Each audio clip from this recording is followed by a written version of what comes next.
ഇന്ന് തന്നെ ഡൗൺലോഡ് ചെയ്യൂ. കാണൂ നിങ്ങളുടെ ഫേവറേറ്റ് ഷോസ്. ചേട്ടനിപ്പോ അങ്ങോട്ട് പോണ്ട. അച്ഛൻ പോലീസിന് മൊഴി കൊടുത്തിരിക്കുന്നത് ചേട്ടൻ പറഞ്ഞു വിട്ട ഗുണ്ടകളെ അച്ഛനെ കുത്തിയെന്നാ. ഞാനോ? ആ, ചേട്ടൻ തന്നെ.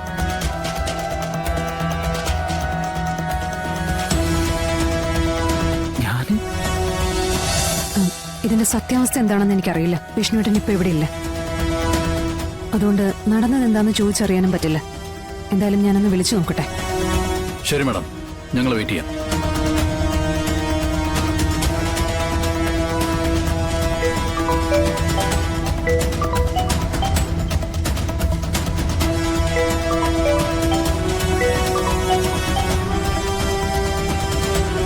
ഫോൺ കൊണ്ടുപോയില്ലേ? സത്യമേ, വിഷ്ണു കുഞ്ഞിന്റെ ഫോൺ. ആ, എന്നാ അവൻ ഫോൺ മറന്നിട്ടുണ്ട്. ഫോൺ മറന്നതോ അതോ മനഃപൂർവ്വം പോലീസ് അന്വേഷിച്ചെത്തുമെന്ന് കരുതി മറന്നു വെച്ചതോ? സാരമില്ല മാഡം, ഞങ്ങൾ അന്വേഷിച്ച് കണ്ടുപിടിച്ചോളാം. മോളിന്ന് സ്ട്രിക്റ്റ് ഓർഡർ ഉണ്ട്.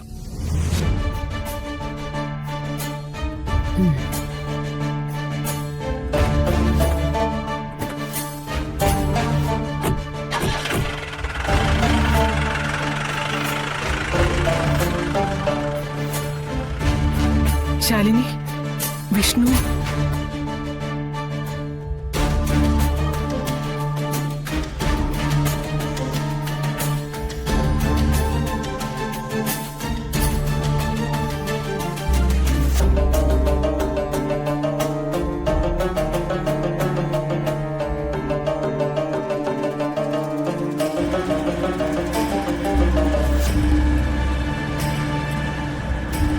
എന്തൊക്കെയോ കള്ളക്കളികൾ വിഷ്ണുവേട്ടൻ നടത്തുന്നുണ്ട്.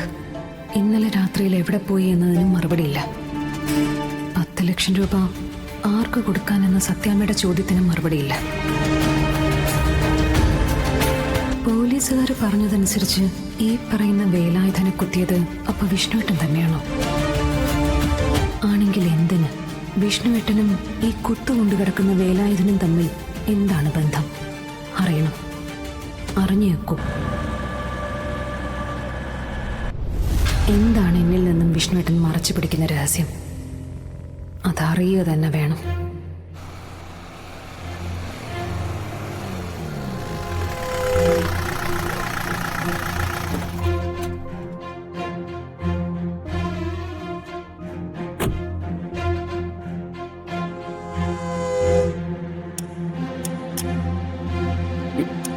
ഇവിടെ ആരും ഇല്ലേ? ഹലോ, ഇവിടെ ആരും ഇല്ലേ?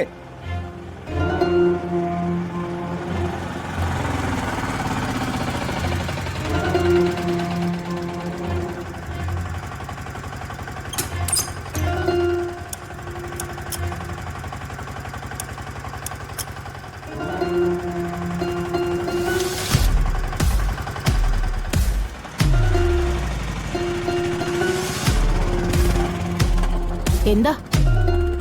വേലായുധൻ ചേട്ടനൊന്ന് വിളിക്കോ? അപ്പൊ കാര്യങ്ങളൊന്നും തനിക്കറിയില്ലേ? ഇല്ല. എന്തേ? താൻ അന്ന് വന്നു പോയതിനു ശേഷം ആരൊക്കെയോ ചേർന്ന് അങ്ങേരെ ആക്രമിച്ചു. കൂടെ വന്ന ഒരുത്തന്റെ കുത്തേറ്റ് ചേട്ടൻ ഇപ്പൊ ഹോസ്പിറ്റലിലാ. അല്ല, ഞാനൊന്നും അറിഞ്ഞില്ല. അല്ല, ഞാൻ അങ്ങോട്ട് പോകുമ്പോ 2-3 പേര് ഇങ്ങോട്ട് വരുന്നുണ്ടായിരുന്നു. ചേട്ടന്റെ പേര് വിഷ്ണു എന്നല്ലേ? ആ, അതെ. അപ്പൊ ചേട്ടന്റെ കൂടെ വന്നവരല്ലേ അവര്? അല്ല, അല്ല, എന്റെ കൂടെ വന്നവരൊന്നുമല്ല. എനിക്ക് അവരെ അറിയാൻ പോലും പാടില്ല. ഷെടാ, എന്തൊരു കഷ്ടം. ഇപ്പൊ ഞാൻ എന്തിനാ വന്നേന്നറിയോ? വേലായുധേട്ടൻ കുറച്ച് പണം ആവശ്യപ്പെട്ടിട്ടുണ്ടായിരുന്നു ഒരു കല്യാണ ആവശ്യത്തിനെ, എന്റെ ഭാര്യയുടെ അച്ഛനോട്. അപ്പൊ ഞാൻ ആ കാശ് കൊണ്ട് വന്നതാ. ഇതെല്ലാം വേലായുധേട്ടൻ അറിയാം. ഗോപാലകൃഷ്ണൻ തന്ന കാശാന്ന് പറഞ്ഞാൽ മതി. അല്ലെങ്കിൽ വേണ്ട. ഏത് ഹോസ്പിറ്റലിൽ അച്ഛൻ കിടക്കുന്നത്? താലൂക്ക് ഹോസ്പിറ്റലില്. ആ, താലൂക്ക് ഹോസ്പിറ്റലാണെങ്കിൽ ഞാൻ പോണ വഴി അച്ഛനെ കയറി കണ്ടോളാം. ചേട്ടാ, എന്തേ? എന്തെങ്കിലും ഹോസ്പിറ്റലിൽ കൊണ്ടുപോകണ്ടോ? അതല്ല, ചേട്ടനിപ്പോ അങ്ങോട്ട് പോണ്ട. അച്ഛൻ പോലീസിന് മൊഴി കൊടുത്തിരിക്കുന്നത് ചേട്ടൻ പറഞ്ഞു വിട്ട ഗുണ്ടകളെ അച്ഛനെ കുത്തിയെന്നാ. ഞാനോ? ആ, ചേട്ടൻ തന്നെ.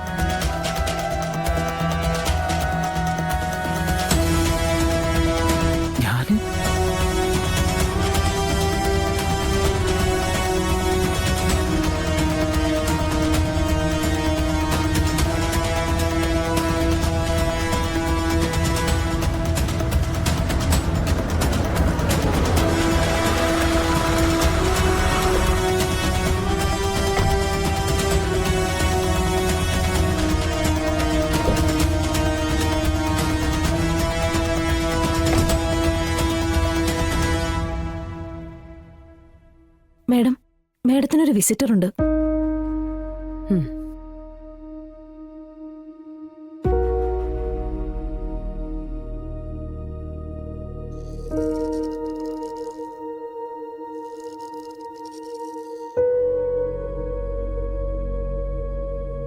സോറി സർ, വരുന്ന വഴിക്ക് ഒന്ന് രണ്ടിടത്ത് കയറേണ്ട ആവശ്യമുണ്ടായതുകൊണ്ട് ഒരല്പം താമസിച്ചു പോയി.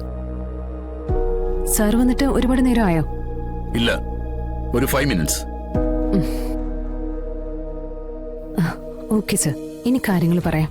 മാഡത്തിന്റെ ഹസ്ബൻഡിന്റെ പേരാണ് കുത്തുകൊണ്ട് കിടക്കുന്ന വേലായുധൻ മൊഴിയായി പറഞ്ഞിരിക്കുന്നത്. ഈ സാഹചര്യത്തിൽ അറസ്റ്റ് ചെയ്യാതെ മറ്റു മാർഗങ്ങളില്ല. ഈ വേലായുധന്റെ സ്റ്റാറ്റസ് എന്താ? പണ്ട് അടിപിടിയും കത്തിക്കുത്തുമായി നടന്ന ആളാണ്. 1-2 ക്രിമിനൽ കേസിലെ പ്രതിയുമാണ്. അയാൾ മാഡത്തിന്റെ ഹസ്ബൻഡ് വിഷ്ണു തന്നെയാണ് ഇത് ചെയ്തതെന്ന് ഉറപ്പിച്ചു പറയുകയാണ്. അത് നമുക്കിപ്പോ വിശ്വസിക്കാൻ പറ്റുമോ? മറ്റു വല്ലവരുടെയും കയ്യിൽ നിന്നും പണം കൈപ്പറ്റി അങ്ങനെ പറയാനും മടിക്കാത്ത ഒരാളാണല്ലോ. അങ്ങനെ വേണേ പറയാം. പക്ഷേ അപ്പോ ഒരു ചോദ്യം വരും, മാഡത്തിന്റെ ഹസ്ബൻഡ് ആ രാത്രിയിൽ എന്തിനവിടെ പോയി എന്ന്. ആ ചോദ്യത്തിന് പിന്നാലെ പിടിച്ചു പോയാൽ അത് പലർക്കും പല രീതിയിലും ദോഷം ചെയ്യുകയും ചെയ്യും. എനിവേ, ഞങ്ങൾ ഞങ്ങളുടെ ജോലിയുമായി മുന്നോട്ട് പോവുകയാണ്. പിന്നെ അബൂബക്കറിന്റെ മകൻ നസീറിന്റെ മരണവുമായി ബന്ധപ്പെട്ട് കേസുകൾ നീങ്ങുന്നുണ്ട്. എല്ലാം ഈ പറയുന്ന വിഷ്ണുവിന്റെ നേർക്കാണ് വരുന്നത്. കൂടുതൽ അന്വേഷണവുമായി ബന്ധപ്പെട്ട് മുന്നോട്ട് പോകുന്നതുകൊണ്ടാണ് നേരിട്ട് വന്ന് കാണാമെന്ന് കരുതിയത്. ഓക്കെ, കുറ്റം ചെയ്തിട്ടുള്ളവർ ആരായാലും ശിക്ഷിക്കപ്പെടണം. അതിപ്പോ ഭർത്താവായാലും അച്ഛനായാലും. തെറ്റ് ചെയ്തിട്ടുണ്ടെങ്കിൽ ശിക്ഷ അനുഭവിക്കുക തന്നെ വേണം. ഞാനായിട്ട് ആരെയും സംരക്ഷിക്കില്ല. ഓക്കെ, എന്റെ ഔദ്യോഗിക പദവി അതിനായിട്ട് ഉപയോഗിക്കുകയില്ല. സാറിന് എന്നെ വിശ്വസിക്കാം. എന്നാ പിന്നെ ഞാൻ ഇറങ്ങുന്നു.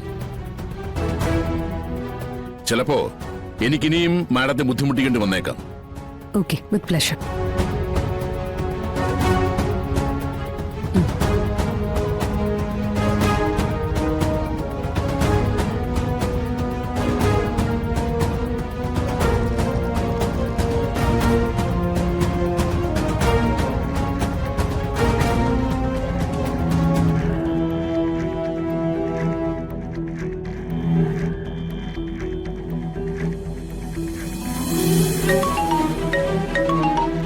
ഹലോ, ശാലിനി പറയും.